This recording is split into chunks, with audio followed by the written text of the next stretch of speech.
Hello and welcome, patrons. Today's practice is focused on care for the feet and the legs. So let's go ahead and get started.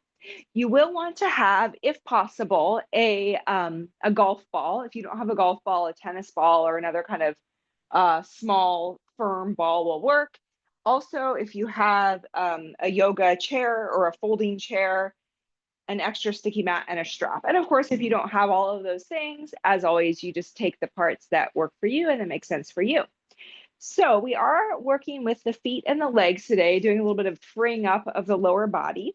So let's go ahead and actually start with the feet. You can take your golf ball and put that golf ball on your sticky mat. And then starting with either foot, just go ahead and give a little roll around of the bottom surface of the foot on that ball. So first we can think about it just sort of like kneading dough or kind of loosening up tissue, which is what we're doing, looking for tight spots, blockages, areas where there may be tension or restriction. And we're just rolling that foot around on the ball. So I remember a long time ago when I was studying dance in college, our kinesiology teacher said that everything that happens on the feet with the feet is translated from a horizontal plane up the body to a vertical plane. So even as yoga practitioners, sometimes we maybe don't give quite as much attention to our feet as they need. So we do want to take the time to care for our feet, to make sure they're staying supple, to make sure there's strength and suppleness in the ankles and the lower legs. And, also when you run into things like, let's say, knee issues, oftentimes that issue is not actually coming from the knee itself, but it may be some kind of weakness or restriction in the ankle or the hip. So keeping the whole body, today focusing on the lower body, strong and supple and keeping that full range of motion is so important.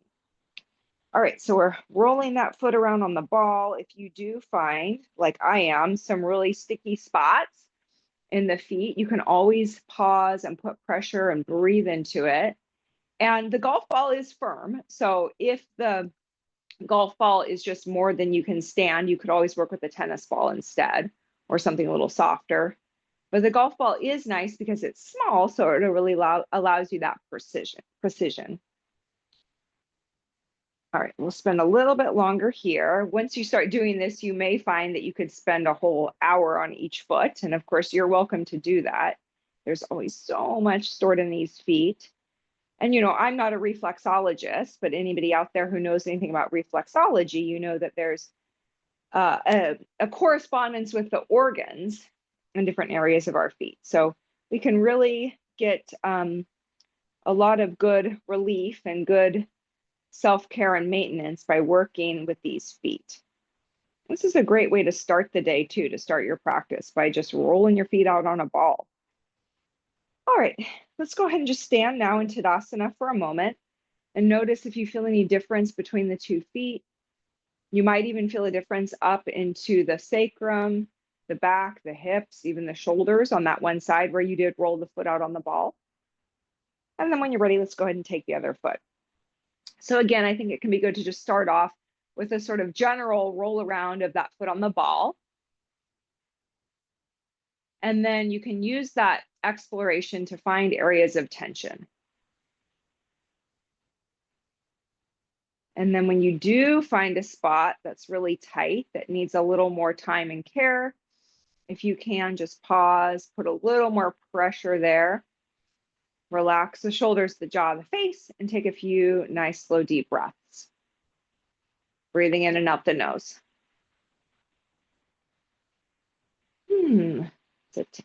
I've got a spot there on that right foot. So, for the sake of the recording, I always like to kind of keep things moving here. But of course, if you find at any point in the practice an area where you really want to dig in a little bit more deeply and spend some more time, of course, that is always your prerogative to be able to spend a little more time where you need it. These recordings are meant to be inspiration and jumping board and a guide for your own personal practice. Sometimes on our own, even if we're taking classes, sometimes we can get a little stale in our practice and kind of come back to the same things. And this happens to me too. And this is why it can be so useful to dip in and take a class or get inspiration from recordings such as these, just to give a little more perspective to your personal practice. All right, we'll just spend about another minute here on this foot. It might also be interesting to notice if you feel a difference on the 2 feet. You can even roll out the heels. So wherever you encounter resistance or tension, again, feel free to spend a little more time.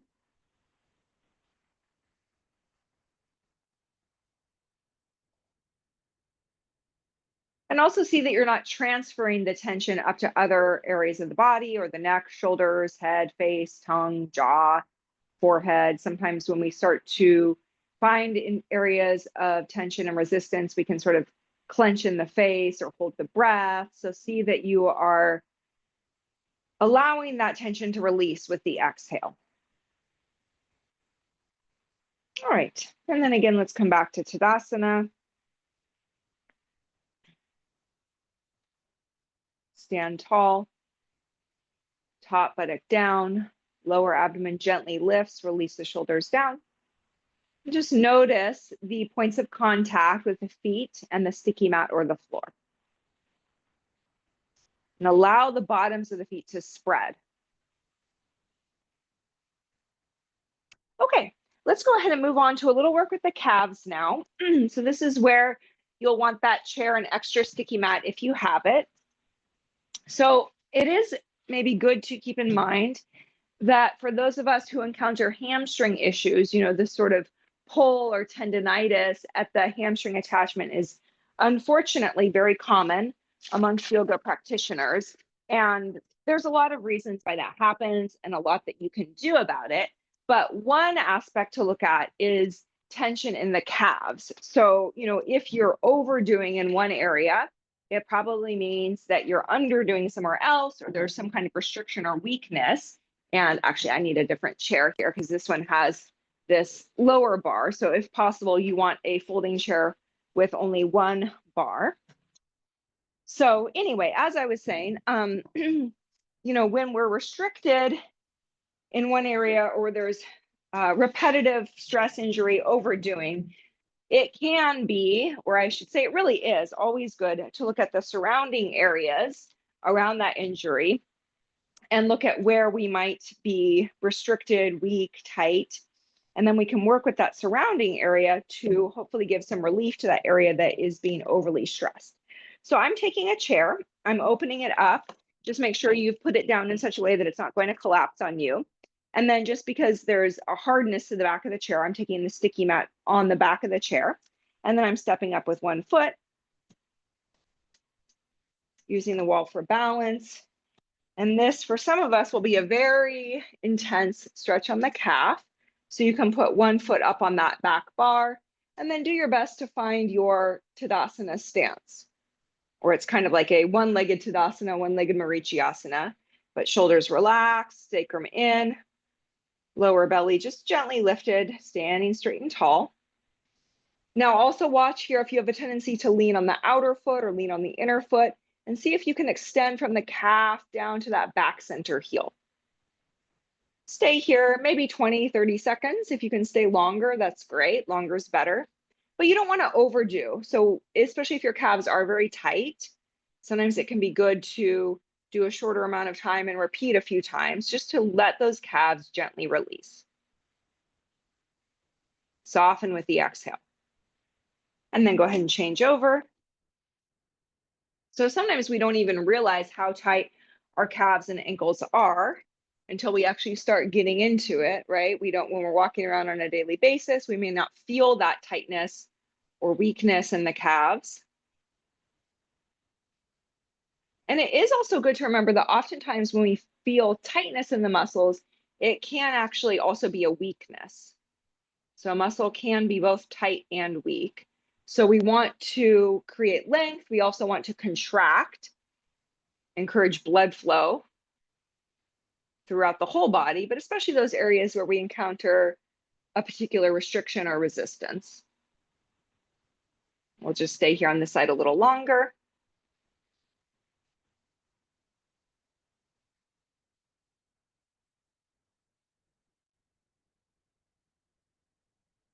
Great.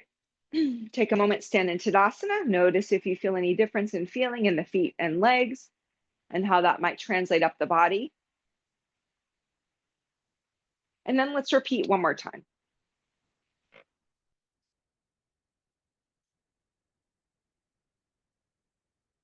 So, also having suppleness in the ankles and the legs, this will help, of course, with our standing poses.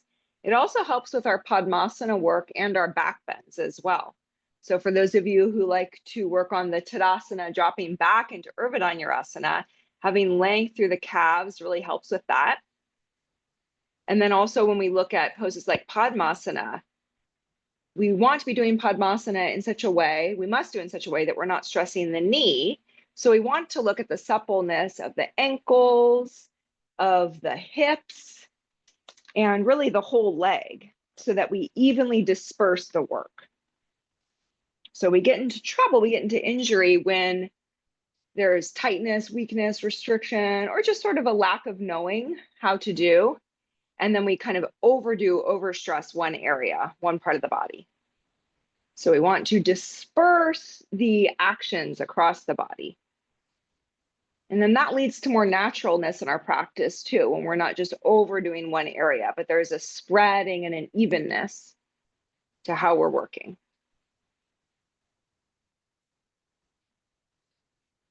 Okay, and then let's go ahead and release. Let's take a downward dog, Adho Mukha Svanasana. Of course, we didn't do a compare and contrast, so maybe I should have had you do downward dog before and then after. Let's go ahead and take the heels to the wall though, hands to the middle of the room, and step back into your downward dog. And notice if maybe you have a little more freedom in the calves, the ankles, the backs, and the legs than perhaps you typically do in this pose. Not to force the heels down, but allow the heels to descend any amount. See that the inner heels are back, press to the circumference of the palms, and lengthen and draw the hips up to lengthen the spine.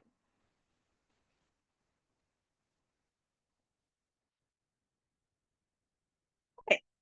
Hands to feet. We're going to take a variation of Uttanasana, but we're going to do a little bit differently than perhaps you're used to.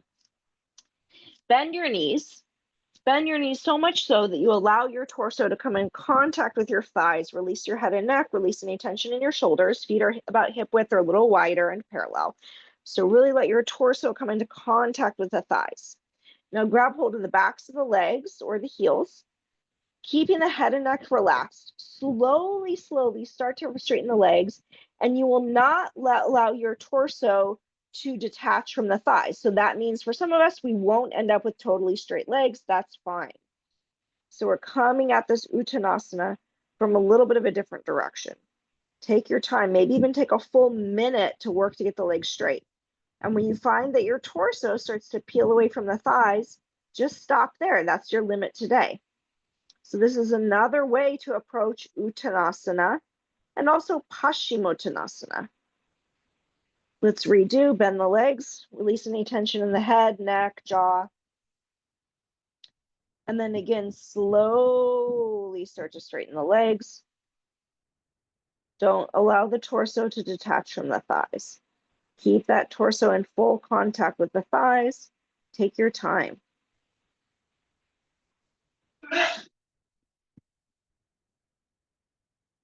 All right, and then eventually now you can allow those legs to straighten.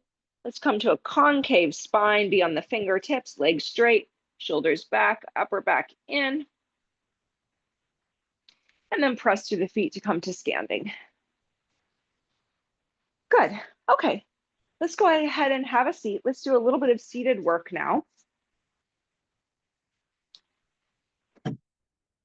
So let's have a seat on our sticky mat with the feet as wide as the narrow edge of the sticky mat. So it's like a wide Dandasana, somewhere in between an Upavishta Konasana and a Dandasana.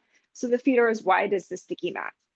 See that the legs are straight, reach down with the hands, shoulders down, press the palms of the hands into the mat, collarbones wide, spread the bottoms of the feet, and then work to take the backs of the legs to the floor. Inhale, take the arms up. Exhale, let's go ahead and turn to the right. So reach with the left arm towards that right foot. You can either hold the calf, the thigh, the foot, take the other hand to the floor, and then inhale to lengthen through the front body. Exhale to turn. Take your time, especially if this is your first practice of the day. If it's in the morning, you might encounter some stiffness. So take your time, work with the breath. Keep both hips anchored down, especially that left hip anchored down. Inhale to extend upward. Exhale to turn. Turn from the waist, turn from the abdomen to the right. Come on back to center. Inhale, take the arms up. Exhale, turn to the left. Reach with the right arm. Again, anchor with that right buttock, right root of the thigh down. Inhale to extend. Exhale to turn. Turn the abdomen, turn the ribs, turn the waist to the left.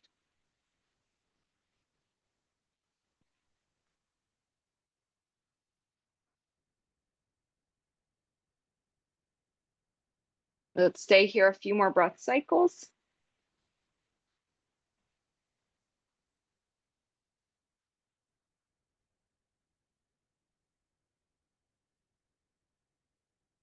And then go ahead and release.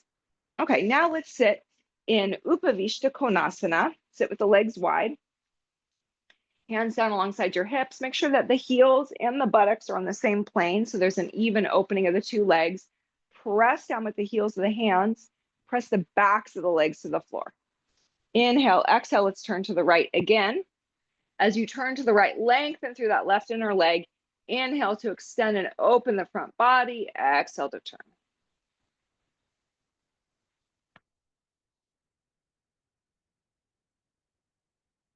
Come on up, change sides.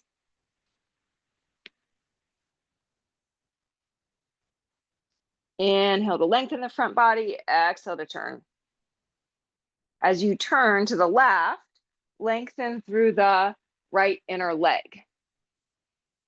Or if you're turning to the right, lengthen through the left inner leg. Keep the center backs of the legs on the floor, shoulders relaxed. Work with the exhale to turn. And inhale, come up.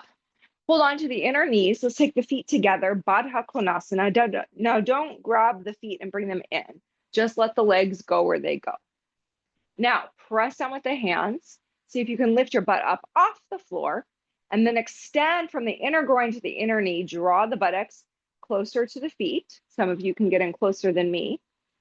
Now, rather than thinking about pressing the knees, extend from the inner groin to the inner knee, outer knee to outer hip. So that movement comes from the thighs. Keep the outer edges of the feet touching. Allow the inner borders of the feet to open like a book. Now focusing on the right leg only, press the right outer heel into the left. So left leg stays stable. Press that right outer heel, outer edge of the heel into the left. That right foot might start to peel away more from the left. And then just notice what happens with the thigh, with the leg, with the femur head of that right leg.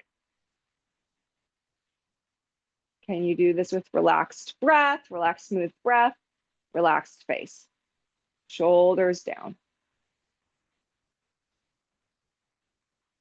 And then change sides. Left leg, press the outer heel steadily into the right. Watch what happens with the thigh.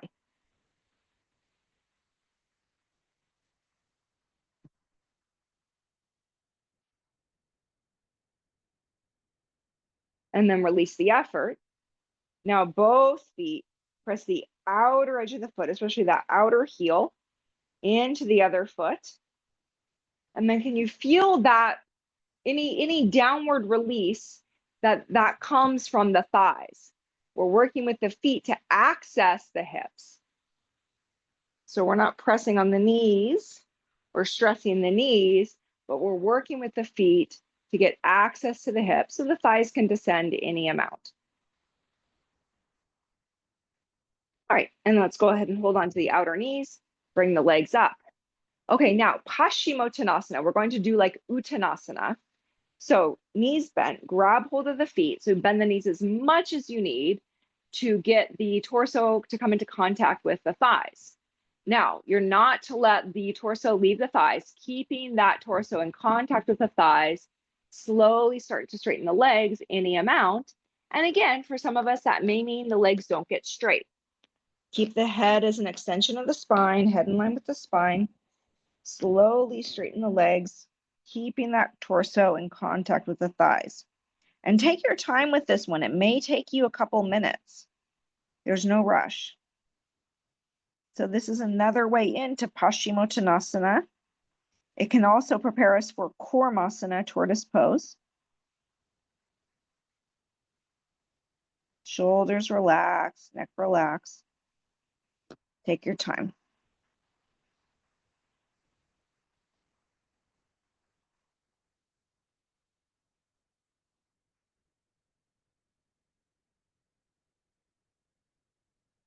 And come on up.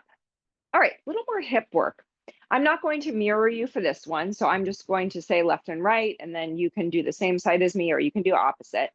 Let's bend that left leg into external rotation, 90-degree bend. Bend the right leg into internal rotation, 90-degree bend, and then take that right thigh back. So we want two 90-degree angles, right angles with the legs. Now, taking your left hand to the left thigh to allow that thigh to descend. Let's go ahead and turn towards that front leg. And then you can release that press of the leg, take both hands to the floor, and turn toward that front leg.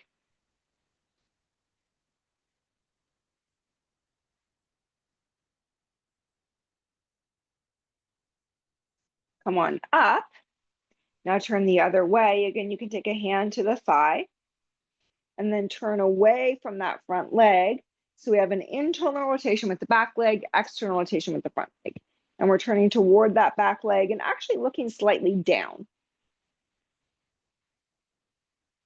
And then again, twist, turn towards the front leg. So it's not about getting your chest on the floor. It's about working with the rotation of the legs and the rotation of the spine. So extend out over that front leg even.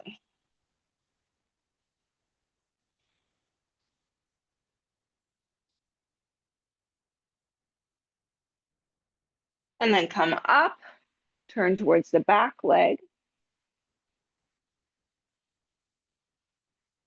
You might feel something in that back leg hip there as it works to find that internal rotation. Okay, now, can you lift that back leg up off the floor and minimize the leaning to the left? The whole leg lifts. You can put a hand down for balance, but try not to. And then can you even get that foot to come up higher than the knee? So working with that internal rotation. Breathing. Let's see if we can stay another 10 seconds.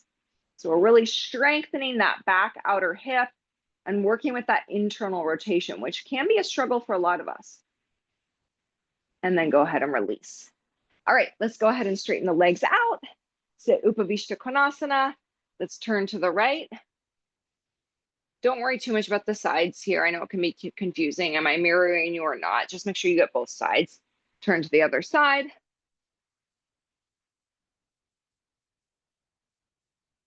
And then the right leg, let's take into external rotation, 90-degree bend, little flex of the foot here. Back leg, we take it into internal rotation, 90-degree bend. And then we create distance between the two legs. So it's about maybe even almost a 180 between the two legs. And then let's go ahead and first just give a little press down of that front leg thigh. So none of this should hurt the knees. If it hurts the knees, come back to straight-legged work. So you can come back to Upavishta Konasana, the Supta Padangustasana series. So we're working to free the ankles, working to free the hips so that we're not stressing the knees out. And then turn towards the front leg. Turn the abdomen, turn the waist to the right. Exhale to turn. And then let's turn towards the back leg. This one might feel a little more restricted.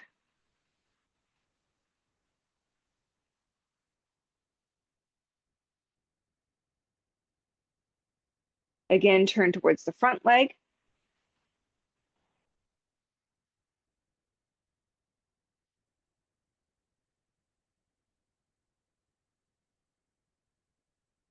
And then towards the back leg.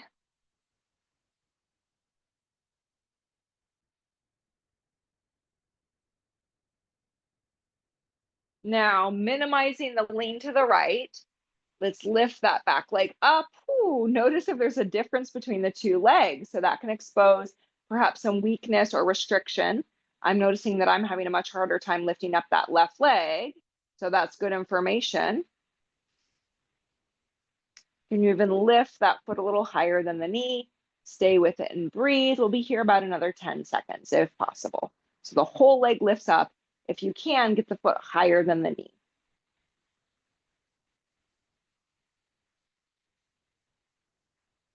All right, and then go ahead and release. And then let's come back to our Paschimottanasana. So first, let's take a wide-legged Dandasana. Reach down with the heels of the hands, collarbones wide, bottoms of the feet open, backs of the legs open to the floor. Chest open and forward. Bend the legs. Let's bring that torso into contact with the thighs. Hold the feet. And then, not to compromise the contact of the torso and the thighs, start to work slowly into your Paschimottanasana. There's no rush. If your legs do not straighten today, it's fine. If you're in a class and the teacher insists that you straighten the legs, that's another matter. But it's good to know more than one way into your poses. Head in line with the spine. Take your time. Breathe into it. Smooth, soft exhale to release the tension.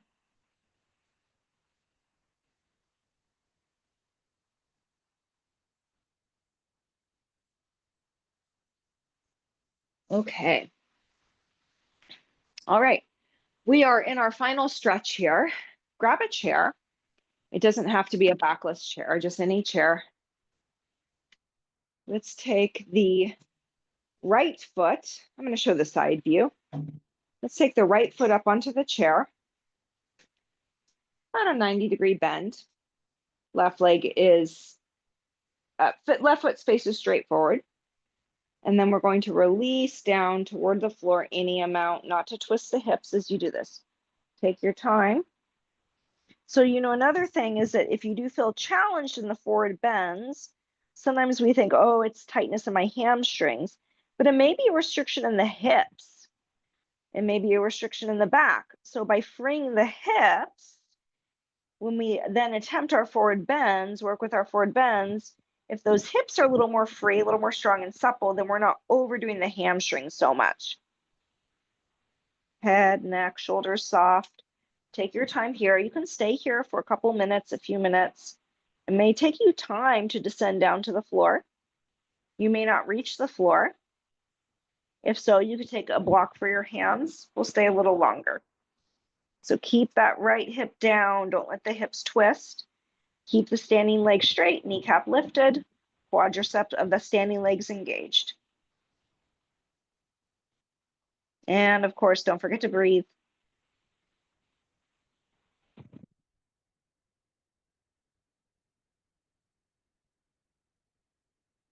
And then come up to standing. You can even take a twist here towards that bent leg. And change sides. So don't be shocked if it takes a little time to ease into this. But notice where you feel the sensation. So for me, I get sensation in that bent leg outer hip area. So that tells me that I have some tightness there, some restriction there, which is fairly normal. But again, as we get more freedom through the hips, more freedom through the ankles, the feet, then we're not overstressing the hamstrings and the knees. And we're learning to disperse our efforts a little more evenly and efficiently. Exhale to take your time to descend down.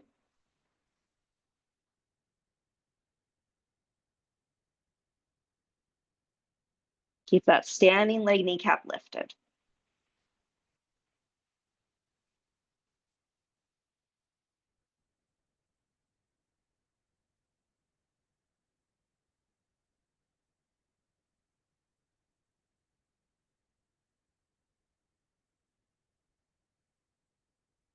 See that you're not clenching the toes, not clenching the jaws.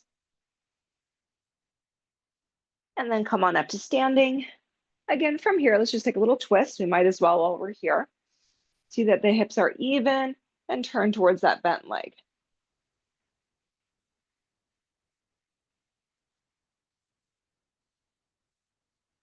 And then release.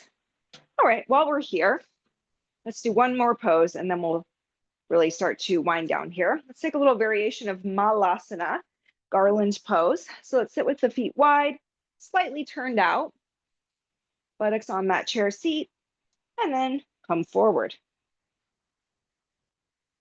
So this can be a nice way to prepare for Malasana, which is a key pose in a lot of our arm balances to get that suppleness in the hips.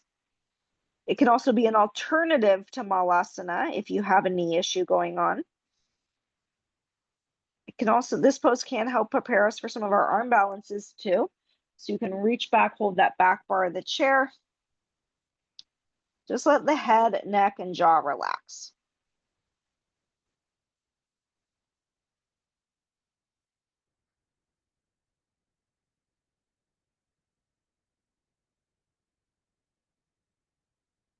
Inhale to come up. All right, we'll close out our practice with a little brick Setu Bandha today. So go ahead and take a brick. I need to grab mine here. And then you can just be on your sticky mat or on the floor. I like to take just a folded blanket for my shoulders, not for the neck, but for the shoulders. So obviously you could take the work that we did here today as a springboard to work with some of our standing poses. You could also take that work and continue on with more forward bends, even working with Padmasana if that's within your practice. So I hope that what we've done today can serve as an inspiration for your practice and also some tools just for a little daily self-care for the body. You know, we're on our feet, we're on our legs all the time, much of the time at least. And even if you sit, that can really lead to a lot of restriction and stiffness in the hips, the hamstrings, the low back if you do sit a lot.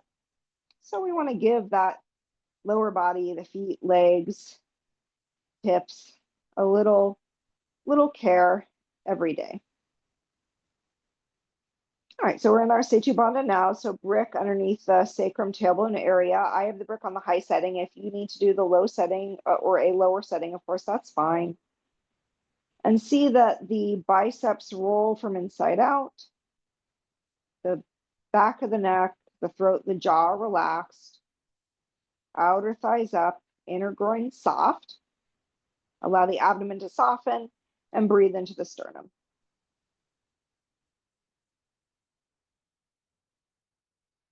Now you can stay in your Setu Bandha for 5 minutes, even longer. We can also work with leg variations here. So you can work to extend one leg. And you get that slight internal rotation as you extend the leg. For many of us, there's a tendency to let the leg roll out. So we want to take that thigh from outside in, reach through the inner leg. We can alternate that straightening of the legs. You can work with both legs straight. We can also work with our Ekapadas here. Extending one leg up as the other leg stays down. Biceps roll from inside out, chest lifted. And that chest comes towards the chin. So the back of the neck is long. There is a little Jalandhara Bandha action. And then we can change that Ekapada. Keep the eyes soft. breath fluid and soft. And then to close out, let's take a little Viparita Karani variation. So make sure the brick is on a wide setting, and you'll take that brick just slightly higher up, so it's more top of the buttock area. Keeping those arms rolled from inside out. Let's extend those legs up to the ceiling, 90 degrees, palms up.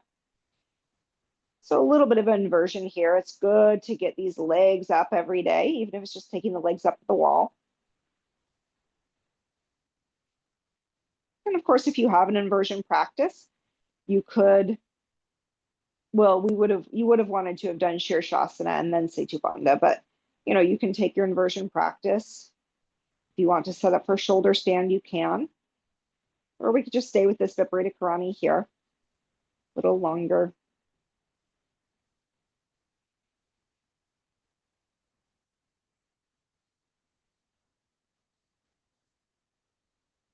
And then when it's time to come out, let's move into Shavasana.